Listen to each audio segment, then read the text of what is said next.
এখন আমার প্রশ্ন হলো, আসমাউল হোসনা বা আল্লাহর 99 নাম কিভাবে আমল করতে পারি এবং কিভাবে আমল করলে সওয়াব হবে?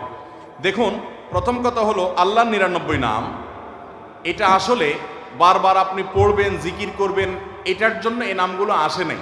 আল্লাহর 99টি গুণবাচক নাম মুখস্থ করার ফজিলত আছে, এবং যে মুখস্থ করবে, এর অর্থ বুঝবে, এর প্রতি সে ঈমান আনয়ন করবে, সে জান্নাতে দাখিল হবে, ফজিলত আছে।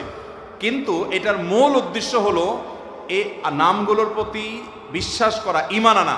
যেমন আল্লাহ তাআলার গুণবাচক নাম একটা আছে কাদির, আল্লাহ তাআলা সব কিছু করতে সক্ষম। আপনার কাজ হলো এটা বিশ্বাস করা যে আল্লাহ তাআলার সক্ষমতার বাইরে কোনো কিছু, আল্লাহ সব পারেন। আল্লাহ তাআলার গুণবাচক নামের ভিতরে একটা হলো সামিয়া, তিনি সব কিছু শুনেন। আপনার দায়িত্ব হলো এটা বিশ্বাস করা যে আমার রব সবকিছু, তার কাছে কিছু লুকানো যায়। তিনি বাসীর, সব কিছু দেখেন, তার কাছে কিছু লুকানো যায় না। তিনি আলিম, সব কিছু জানেন, কোনো কিছু তার অজানা না। এরকম গুণবাচক নাম